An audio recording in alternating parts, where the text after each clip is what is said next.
Bonjour à toutes et à tous. Aujourd'hui, c'est une invitation au voyage spécial qu'on vous propose, plus revigorante, plus déstressante qu'un bon massage, vous allez voir, nous partons en Thaïlande. C'est à la campagne, à près de 180 km de Bangkok, à Pak Chung, que nous retrouverons chez lui l'écrivain Chart Korpjiti. Ses livres se vendent comme des petits pains en Thaïlande et pourtant, il y dézingue ce qu'il y a de plus sacré dans le pays, la religion bouddhiste. Bangkok n'en finit pas de s'urbaniser d'année en année avec une skyline de plus en plus élevée. Mais nous regarderons ce qui se cache sous le bitume, à savoir de l'eau. Bangkok a été construite sur un immense marécage, comme Venise ou Amsterdam, faisant d'elle une capitale aussi puissante que vulnérable. Je suis né au bord de l'eau. Mes parents ont vécu le long d'un canal toute leur vie. Je n'ai envie de vivre nulle part ailleurs. Mon bateau est une épicerie sur l'eau. Je vais vivre comme ça jusqu'à la fin de mes jours.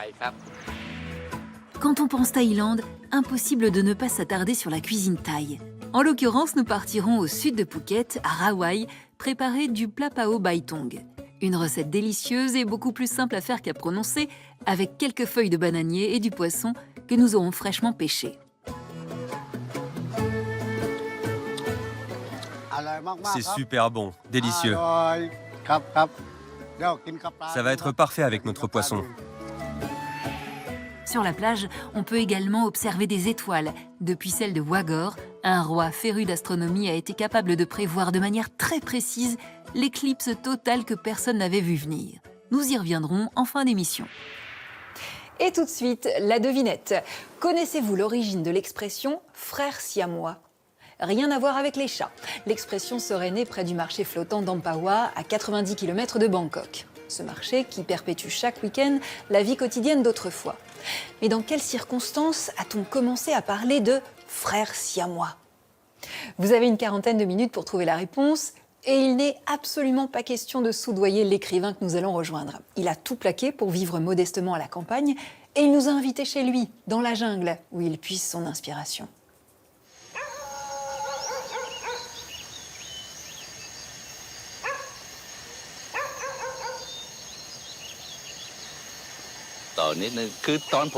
Je vis ici depuis une trentaine d'années. Au départ, j'ai choisi de ne pas avoir l'électricité. Je faisais du feu avec du charbon, j'allumais des lanternes. Pour aller faire mes courses, je devais traverser le canal en barque, car il n'y avait pas encore de pont. Vivre ici de cette façon est un choix. Je n'ai pas besoin de vie sociale. Cet homme, qui vit comme un Robinson dans la jungle thaïlandaise, est l'un des plus grands écrivains de son pays, Chart Korpjiti. Dès l'âge de 27 ans, en 1981, il publie son premier roman, Le Jugement, qui fait de lui le chef de file de la nouvelle littérature thaïlandaise. Il reçoit le prix des écrivains de l'Asie du Sud-Est, l'équivalent du prix Goncourt. Traduit en français, sous le titre « La chute de Phac », ce récit raconte l'histoire d'un jeune homme pauvre et humble, concierge de l'école d'un temple dans la Thaïlande rurale, qui devient la cible de cruelles calomnies.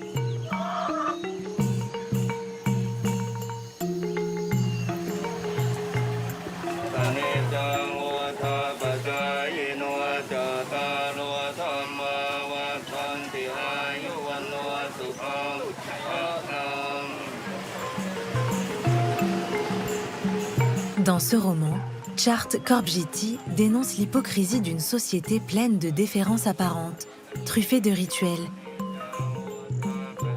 Comme l'aumône offerte chaque matin aux moines bouddhistes, par respect pour l'autorité religieuse, mais aussi pour gagner des mérites et s'assurer un bon karma.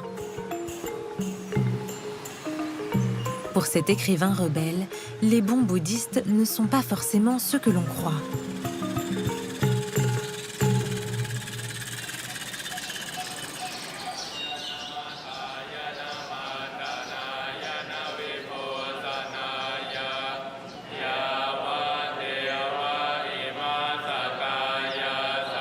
Toute sa vie d'enfant se passait à la pagode, auprès des bonzes, parmi ses camarades garçons de temple, dans l'odeur d'encens et le bruit des prières, et avec les images de l'enfer et du paradis.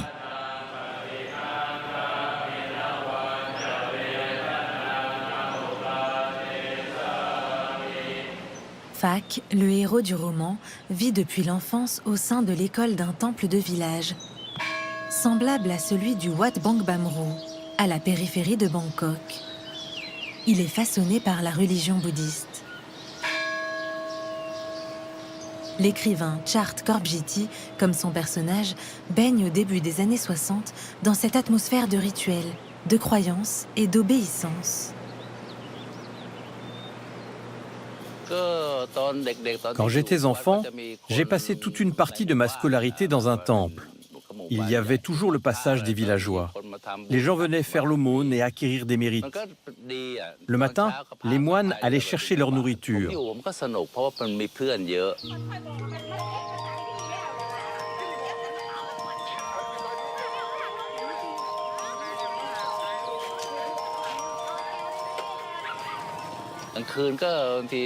J'avais des copains, on rigolait bien. Le soir, après l'école, avant de dormir, je priais à la façon d'un enfant. Ce sont des pratiques typiques des campagnes thaïlandaises, que l'on ne peut pas séparer du bouddhisme.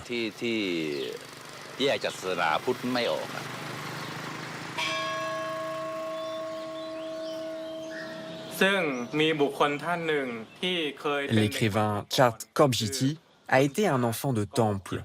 Ce sont des enfants qui vivent dans un temple et qui aident les moines et les novices à faire le ménage, à garder les lieux bien en ordre. Ces garçons sont souvent des fils de villageois modestes ou vraiment pauvres. Le fait de venir vivre ici permet d'alléger les dépenses de leur famille.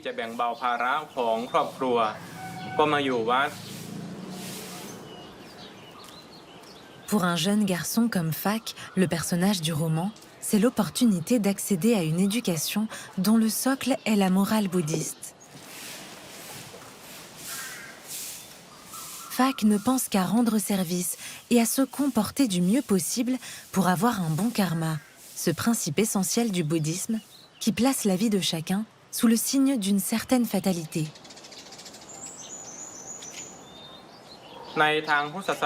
Dans la religion bouddhiste, chacun possède son propre karma à la naissance. Ce karma peut être bon ou mauvais, car il est le fruit de ce qu'on a fait dans nos vies antérieures, mais il est aussi le résultat de nos actions présentes. Les bonnes actions permettent d'améliorer son karma. Les mauvaises actions provoquent l'inverse. Il y a un proverbe chez nous qui dit « Quand il y a de la bonté et de bonnes actions, le poulet devient un cygne, mais quand la bonté s'en va, le cygne devient un corbeau. »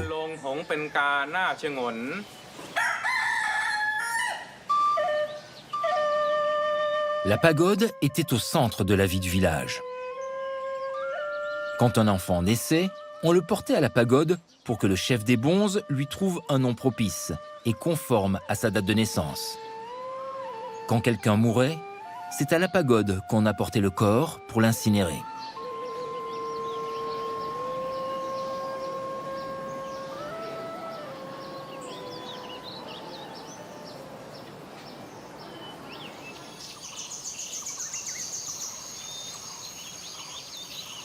Cette vision du monde, conditionnée par le bouddhisme et l'autorité spirituelle des moines, est partagée par tous les habitants des campagnes, comme ici près de Pak Chong, au nord-est de Bangkok, où vit l'écrivain Chart Korbjiti. Son roman aurait pu se dérouler ici, tant le décor qu'il y pose ressemble à celui de ses campagnes thaïlandaises. Fils de petits commerçants, l'écrivain a gardé le goût d'une existence humble dans une maison en bois traditionnelle, à l'image de Phak, son personnage, logé dans une modeste cabane. Le cadre de mon histoire, c'est la campagne où j'ai grandi, l'école où j'allais, la plantation de bananiers près de chez moi, tout ce qui a formé l'environnement de mon enfance.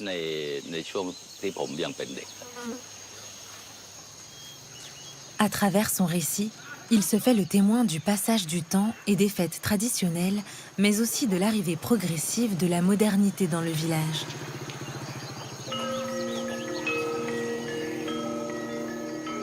Ce dont tout le monde parlait, c'était de l'électricité qui allait arriver dans la commune.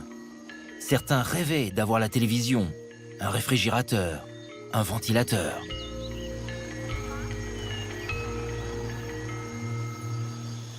Par son écriture fluide et très visuelle, Chart Korbjiti a su capter la vie des paysans rythmée par les travaux des champs au gré des saisons.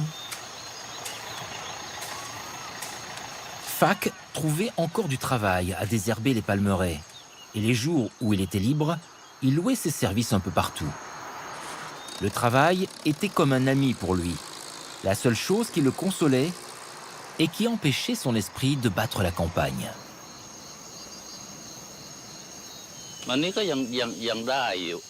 L'intrigue de mon livre pourrait se nouer ici, près de chez moi.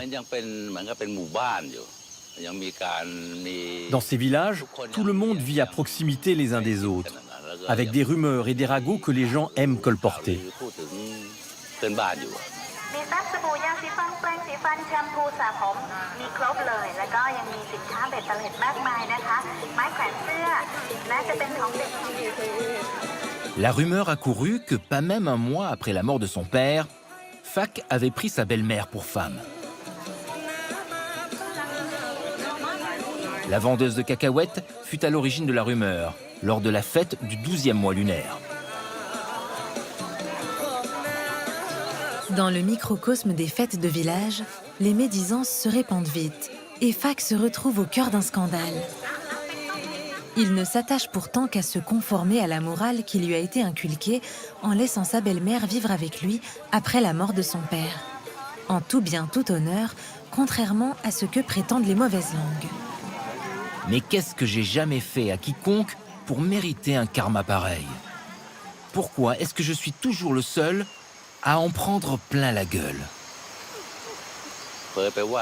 Comme les villageois de mon roman, il m'est arrivé de dire du mal des autres, de faire passer quelqu'un pour un sale type et de répandre cette rumeur. Ensuite, en apprenant à connaître cette personne, en allant chez elle, j'ai découvert que je m'étais trompé et que c'était quelqu'un de bien. Je me suis alors senti coupable et j'ai décidé d'écrire sur cette expérience, pour me confesser en quelque sorte.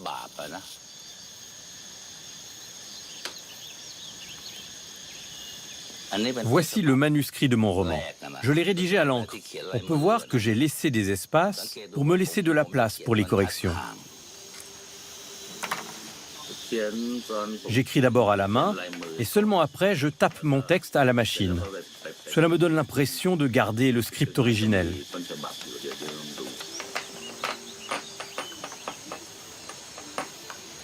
À travers ces lignes, Chart Korbjiti dénonce avec virulence le conformisme des villageois. L'acceptation aveugle de la fatalité du karma les empêche de venir en aide à Fak.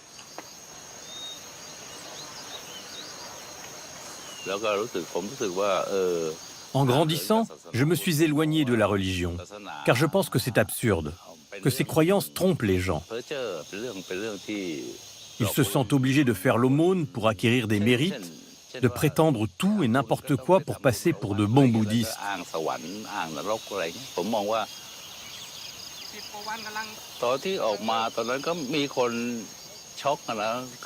À la sortie de mon livre en Thaïlande, les gens ont été choqués par mon histoire. Des religieux ont dit que je diffamais le bouddhisme, car après avoir jugé Fak, je jugeais le chef des bonzes du temple. Et mon roman a suscité des débats.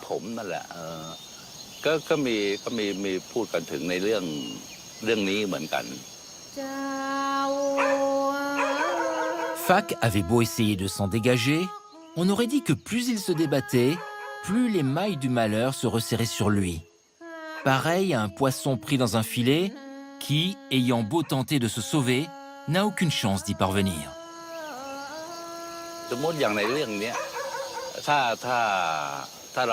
J'ai fait exprès de ne pas donner à mon récit une fin heureuse où les villageois comprendraient qu'ils se sont trompés, où le chef des bonzes viendrait faire des excuses à Fak, lui dire qu'il est quelqu'un de bien, qu'il s'est trompé et qu'il lui demande pardon. Je ne voulais pas de happy end, car je voulais que mon histoire marque profondément les lecteurs en assistant à la déchéance de mon personnage. Je voulais montrer ce que la cruauté de la société peut engendrer.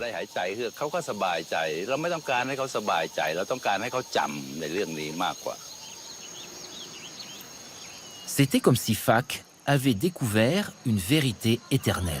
L'alcool de cette bouteille transformait les sujets graves en peccadilles et la rumeur publique en un murmure de la brise.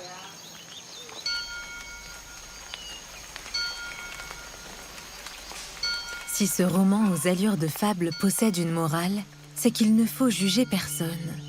Et l'on comprend que pour Chart Korbjiti, écrire et vivre en marge de la société et de la religion procure une forme d'apaisement. Dans le monde de la réalité, personne, mais vraiment personne, ne voulait le croire. Mais dans le monde de ses rêves, tout le monde l'admirait et vantait ses mérites.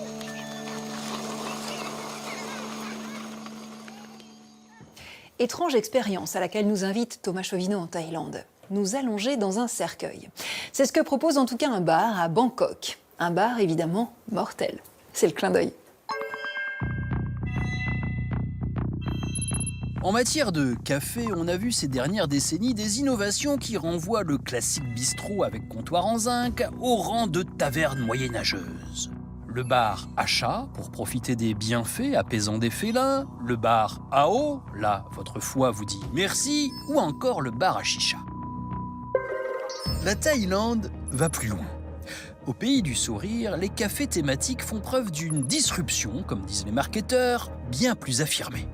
Ici, c'est un bar où les consommateurs sont tous habillés en licorne, là en sirène, mais à Bangkok, on trouve aussi le café de la mort.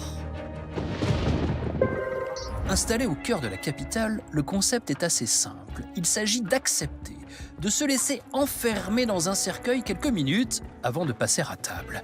Ici, pas de cappuccino ou de mocha, mais des boissons sucrées qui portent les doux noms de naissance, vieillesse, souffrance et mort. On est loin, pourtant, de la simple blague morbide. Pour le fondateur de ce café, par ailleurs professeur d'université, spécialiste des études sur le vieillissement des populations, l'idée est plutôt de faire prendre conscience de sa propre finitude. Selon un principe bouddhiste, un petit tour dans le cercueil, c'est mieux que la miricorée, c'est l'une des meilleures façons de commencer la journée. Selon le fondateur du lieu, c'est surtout la meilleure façon de rappeler l'impermanence de l'homme. D'après les études menées par le sociologue, prendre conscience de sa mort réduirait l'avidité et la colère. Un temple bouddhiste propose d'ailleurs cette même expérience pour purifier le karma, et certains moines ont poussé plus loin encore la pratique en méditant auprès d'un cadavre. Quant aux clients du café qui ont essayé, tous sont unanimes. Ils ont trouvé le temps à l'intérieur du cercueil très long. Et c'est vrai que ça doit être long l'éternité, surtout sur la fin. Si par hasard vous allez à Bangkok en avril, au moment des festivités du Nouvel An bouddhique, ne soyez pas surpris d'assister à des batailles d'eau géantes dans la rue, avec des pistolets à eau ou carrément des éléphants qui vous aspergent. Il faut dire que l'eau fait partie intégrante de la vie des habitants de cette mégapole. C'est l'héritage.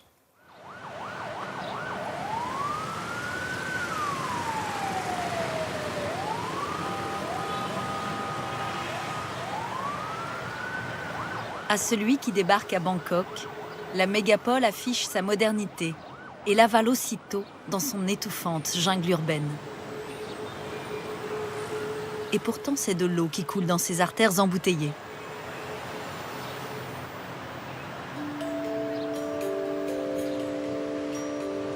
Son allure d'aujourd'hui dissimule ses racines aquatiques.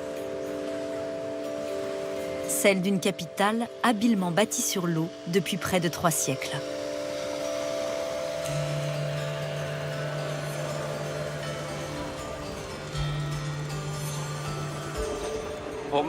Je suis né au bord de l'eau. Mes parents ont vécu le long d'un canal toute leur vie. Je n'ai envie de vivre nulle part ailleurs. Mon bateau est une épicerie sur l'eau. Je vais vivre comme ça jusqu'à la fin de mes jours.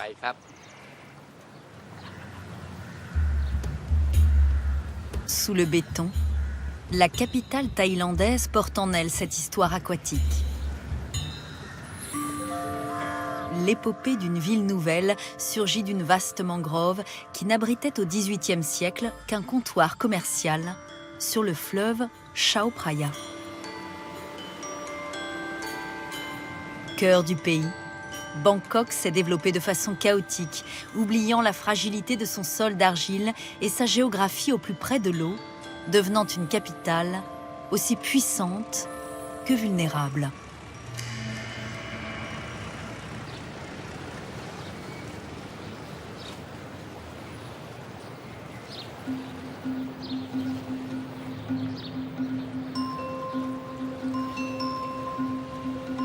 Bangkok est une ville récente, bâtie à la fin du XVIIIe siècle dans le delta du fleuve, à une quarantaine de kilomètres du golfe de Thaïlande. Un emplacement stratégique, idéal pour développer les échanges, mais suffisamment en retrait pour se protéger des ennemis. À l'époque, le pays s'appelle encore le Siam. Son ancienne capitale, à près de 100 kilomètres de là, en amont du fleuve, vient d'être détruite par les Birmans. Nous sommes dans le quartier de Ban Glampu, dans la partie nord de la vieille ville de Bangkok. C'est le roi Rama Ier qui a fondé cette capitale en 1782, ici sur la rive est du fleuve Chao Phraya. Ce n'était alors qu'une plaine inondable, avec un sol marécageux. Mais les Thaïlandais étaient habitués à construire dans ce genre d'environnement. C'est ce qu'on appelle l'urbanisme aquatique. Une ville dont les fondations plongent, comme ici, dans l'eau du fleuve et les canaux. Si vous étiez venu ici en 1782, vous auriez vu toute une ville émerger de la plaine boueuse. Vous auriez vu des dizaines de milliers de personnes qui étaient des prisonniers de guerre des pays voisins, comme le Cambodge et le Laos. Vous les auriez vus construire des temples, des palais, creuser des douves, des canaux et bâtir des ponts. Il y avait aussi des ouvriers locaux. À l'époque, au lieu de payer des impôts, chacun devait travailler pour le roi environ 2 mois par an.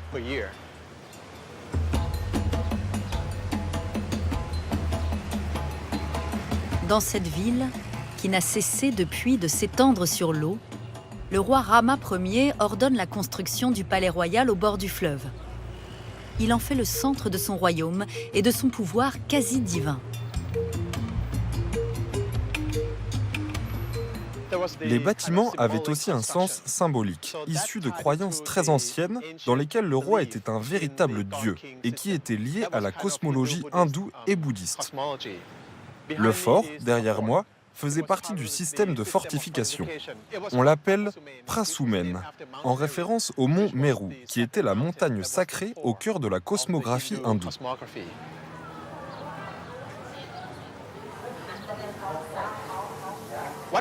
Quant au Wat Po, c'était le plus grand monastère de la ville à l'époque. Il se situe à 2 pas du palais royal et sa construction a été parrainée par le roi lui-même. Des centaines de moines bouddhistes y vivaient et c'est d'ailleurs encore le cas aujourd'hui.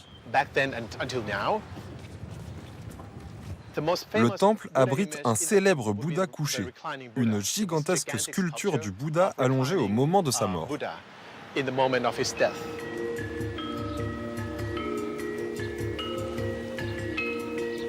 Les sujets du roi s'installent à l'écart des temples et des palais et construisent de simples cabanes en bois ou en bambou en harmonie avec la géographie des lieux.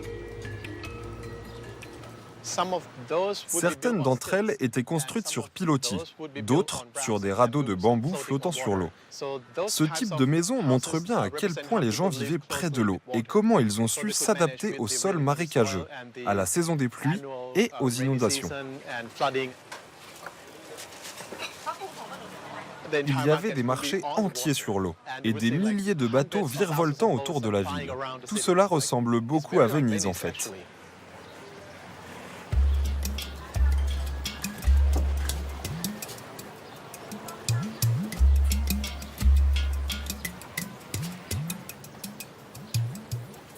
Le quartier de Thonburi reflète cette ambiance de Venise de l'Orient, telle que les étrangers surnomment Bangkok au XIXe siècle.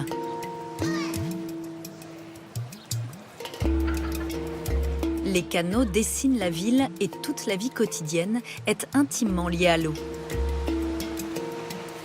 La seule façon de se déplacer consiste à monter dans une barque ou dans un bateau longue queue auquel on accroche des fleurs en offrande, censées apporter chance et protection. Les cultures maraîchères flottent, comme le liseron d'eau dont le joli nom thaïlandais signifie « gloire du matin ».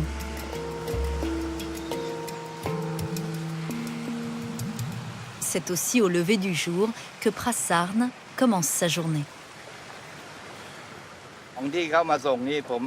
Je vais au marché en bateau pour acheter des fruits, des boissons, des souvenirs. Et après, je les vends aux étrangers qui viennent visiter la Thaïlande. J'élève des poissons aussi. Je vais vous emmener les voir.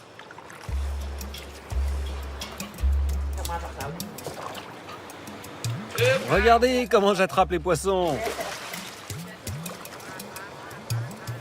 Ce rituel bouddhiste, qui consiste à rendre sa liberté aux poissons à peine pêchés, permet d'avoir un bon karma. Dans un même geste de compassion envers les animaux, on nourrit aussi abondamment ces poissons-chats qui foisonnent dans le fleuve. Pour nous, les Thaïlandais, c'est important d'acquérir des mérites pour notre karma. Relâcher des poissons dans l'eau ou des oiseaux dans l'air, ça nous porte chance et ça nous rend heureux, apaisés. Je vais vous laisser, je vois des clients arriver. Hello, how are you? Near floating market. You want a coconut, Pepsi, cola, water.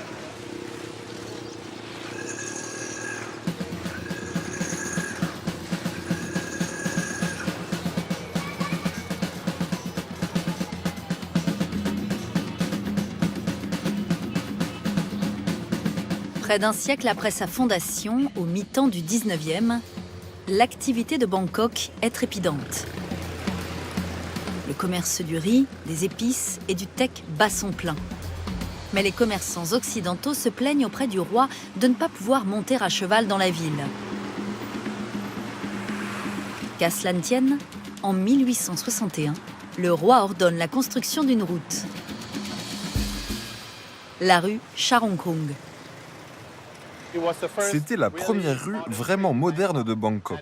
Elle a été construite par le roi Rama IV qui voulait donner un accès routier aux résidents européens de Bangkok qui vivaient ici le long des rives du fleuve Chao Phraya.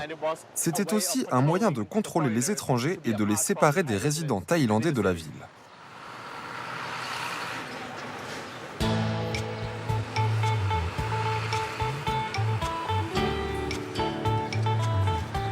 Alors que tous ses voisins sont sous domination européenne à la fin du 19e siècle, la Thaïlande, sous le règne de Rama V, s'affiche comme une nation indépendante. Sa capitale se veut une ville moderne, décidée à s'émanciper de sa mangrove d'origine. Une ville capable d'intégrer des éléments de la culture occidentale sans perdre son identité. La résidence de l'ambassadeur de France, c'était ce qu'on appelait alors un bungalow. C'était très typique des villes colonisées de l'époque. Ce genre de bâtiment résidentiel semi-occidental, semi-tropical. Cette ambassade constitue un excellent exemple du passage d'un urbanisme sur l'eau à un urbanisme sur terre. D'un côté, vous avez la rivière et de l'autre, vous avez l'entrée arrière sur la rue Charoengkrung. C'était la meilleure adresse de la ville à la fin du 19e siècle. Le roi Rama V a vraiment modernisé son royaume et il en a eu le temps puisqu'il a régné sur le pays pendant 42 ans. Il a été aussi le premier roi thaïlandais à partir à l'étranger. Paris a eu une forte influence sur lui. Il a beaucoup aimé ce type de ville européenne dont l'urbanisme et l'aménagement étaient si bien ordonnés. Le roi Rama V a beau être fasciné par les avenues rectilignes du Paris haussmannien, sa capitale aux rues en méandres reste intrinsèquement liée à l'eau.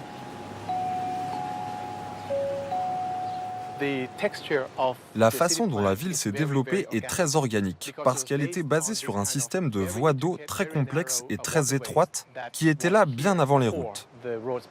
Certains canaux importants ont été comblés et transformés en rues. Après la Seconde Guerre mondiale, on n'a pas réalisé que cela allait être un gros problème de faire vivre des millions de personnes ensemble sur un sol de mangrove.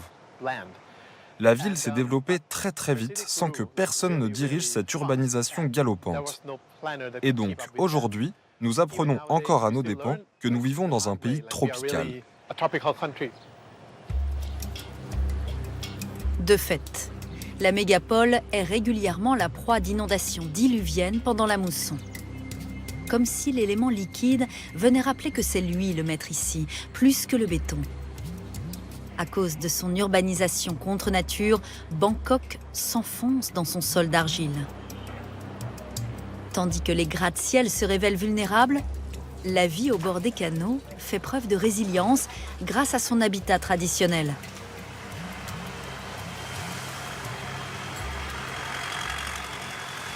À l'abri de sa maison des artistes, Chung Po exerce ses activités de peintre et de militant écologiste. Dans cette maison de bois, il savoure la fraîcheur de l'eau et la ventilation naturelle. Les jeunes et les autorités du pays doivent imaginer ensemble le futur de Bangkok. Et pour cela, je pense qu'il faut se souvenir d'où l'on vient. On ne peut pas foncer la tête la première. Si on oublie le passé, on ne peut pas construire le présent. Les habitants doivent s'investir pour leur ville. Se rappeler que dans notre culture, c'est au bord de l'eau qu'on vit de façon harmonieuse.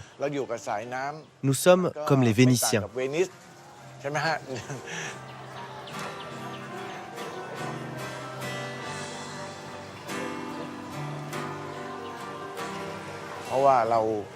Personnellement, je me sens bien tant que je suis ici. C'est au bord du canal que je travaille. C'est le mode de vie qui me rend heureux. Pour moi, c'est très important que cette maison reste ouverte. Les visiteurs sont les bienvenus ici, pour ressentir quelque chose de l'âme thaïlandaise. Et ce n'est qu'un début. Je vais continuer à protéger et préserver ce mode de vie au bord de l'eau, aussi longtemps que possible.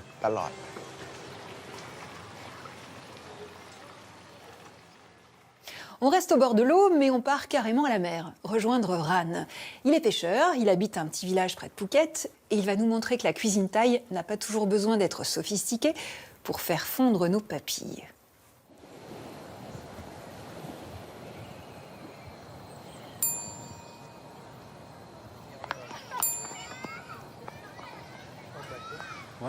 Bienvenue, nous sommes au village de pêcheurs de Rawai. Je suis heureux de vous accueillir. Ça, c'est un bou, un casier de pêche que l'on fabrique nous-mêmes. Pour préparer le poisson que nous allons manger ce soir, nous avons besoin de feuilles de bananier. C'est ici que nous allons les couper.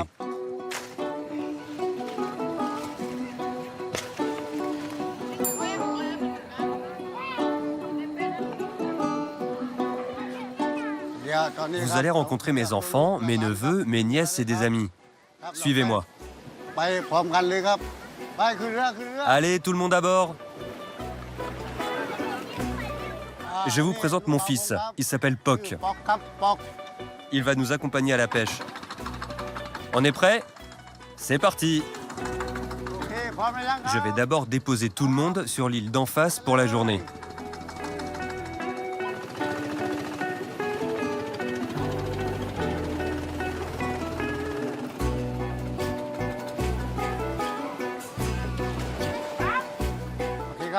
La famille a débarqué, on peut partir pêcher.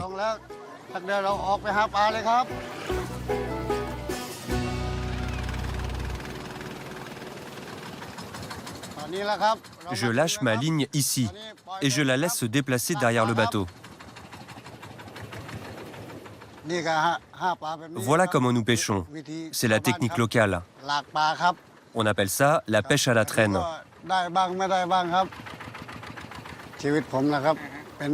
Je suis pêcheur depuis l'âge de 15 ans. Cela fait bien 20-30 ans que je fais ce métier.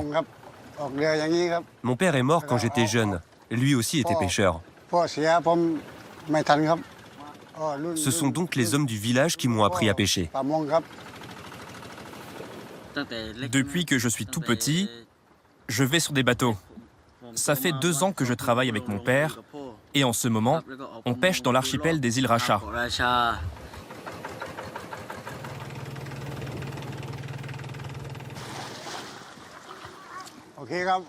Nous avons attrapé ces 3 poissons.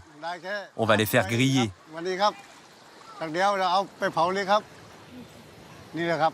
C'est un plat typique du village. Quand on va à la pêche, on part plusieurs jours. On fait des haltes sur les îles. Trouver des feuilles de bananier pour griller le poisson, c'est très simple. La feuille de bananier va parfumer le poisson et il sera plus appétissant. Ça sentira bon quand on le fera griller.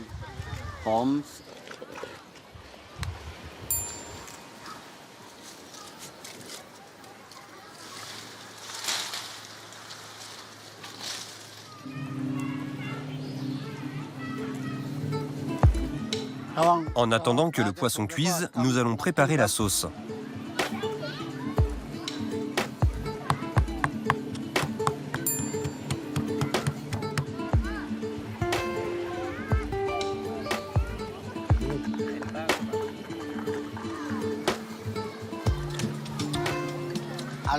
C'est super bon, délicieux. Ça va être parfait avec notre poisson. Regardez. Poc, viens goûter. Voilà, le poisson est vraiment très frais. Attends, je vais goûter avec toi.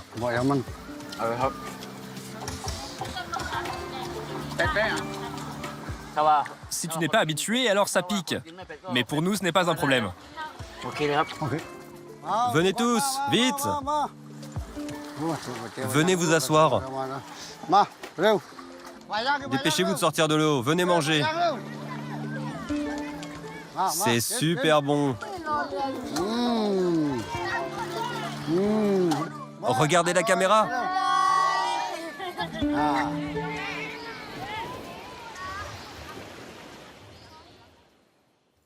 Et si on s'allongeait sur le sable à la belle étoile maintenant? Sur la plage de Wagor, dans le golfe de Thaïlande, les conditions sont optimales pour observer le ciel, sauf que cette activité n'a pas toujours fait l'unanimité à la cour de Thaïlande, à Bangkok. À Bangkok, vous ne passerez pas à côté. Le roi de Thaïlande s'affiche en grand sur les boulevards. L'actuel roi Rama X, bien sûr, mais aussi ses prédécesseurs depuis Rama Ier, le fondateur de la dynastie à la fin du XVIIIe siècle. Ces portraits rappellent combien la monarchie demeure l'un des 3 piliers du royaume, avec la nation et la religion bouddhiste. Et l'un de ces rois, qui avait la tête dans les étoiles, fut plus visionnaire que d'autres. Nibond Saibejra nous a donné rendez-vous au planétarium de Bangkok. Il nous ramène au XIXe siècle, sous le règne de Rama IV. Ce roi, à la personnalité atypique, est moine bouddhiste pendant 27 ans avant d'accéder au trône en 1851 à l'âge de 47 ans. Rama IV est un roi curieux, attaché aux traditions siamoises, mais aussi un esprit indépendant et pragmatique.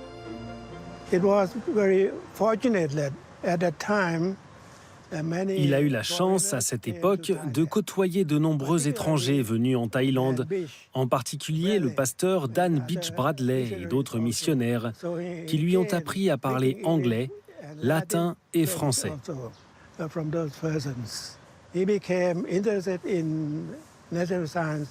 Il s'est passionné pour les sciences naturelles, pour l'astronomie, mais aussi pour la géographie qu'il a étudiée par lui-même dans des livres. Et il s'est également intéressé à l'astrologie. À cette époque, la majorité de ces sujets croient que la Terre est plate. Le goût du roi pour l'astronomie cristallise les tensions avec les astrologues de la cour, qui associent les épisodes célestes, comme les éclipses, à des fléaux. En 1868, il se lance dans de grands calculs et annonce une éclipse totale pour le 18 août. Un événement rarissime qui n'arrive que tous les 3 ou 4 siècles. Les astrologues, eux, contredisent le souverain.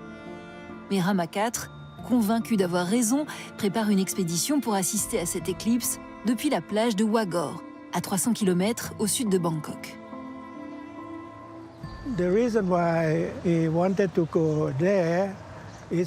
S'il voulait se rendre là-bas, c'était pour prouver l'exactitude de son calcul sur l'heure de l'éclipse du Soleil par la Lune, à cette date et à cette heure précise.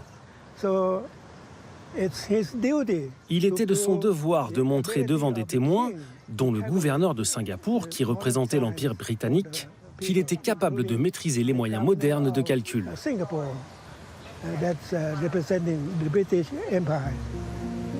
Le grand jour arrive. Une cour miniature s'est reconstituée à Wagor, composée aussi d'une délégation de scientifiques, dont les astronomes français, Édouard Stéphan et Félix Tisserand.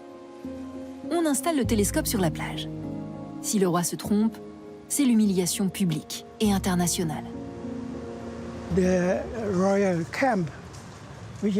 Le campement royal, qui était un véritable palais, se devait d'être grand pour pouvoir accueillir beaucoup de monde.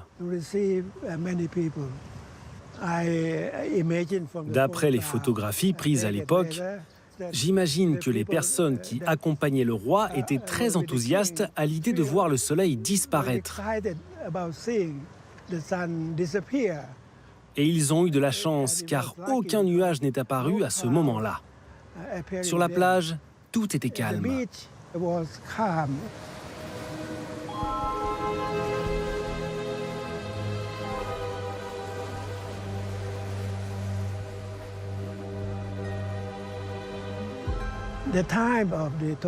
L'éclipse totale s'est produite exactement à l'heure prédite par le roi, qui en a été très, très heureux.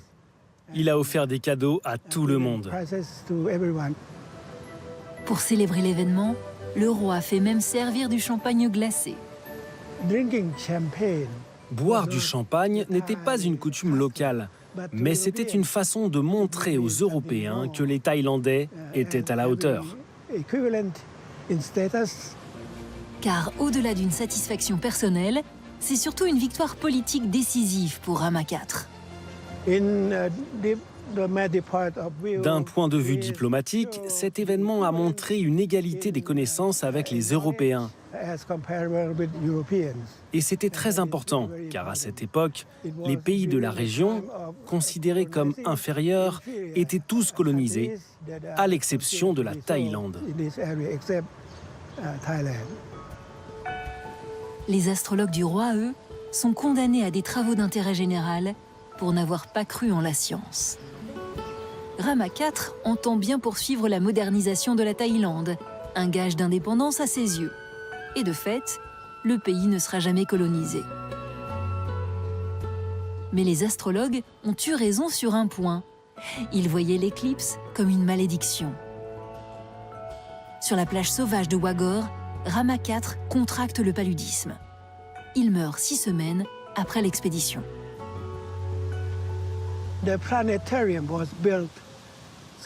Ce planétarium a été construit il y a 60 ans. On l'a inauguré un 18 août. Et à cette date, chaque année, on célèbre la journée des sciences thaïlandaises.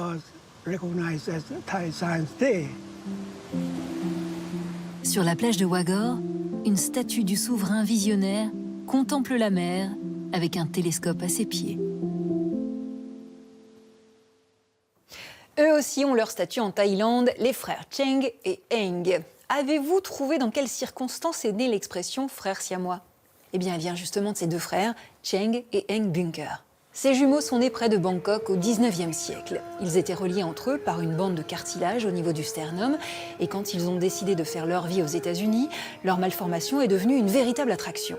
Comme ils venaient du royaume de Siam, l'actuelle Thaïlande, on les a appelés les frères siamois.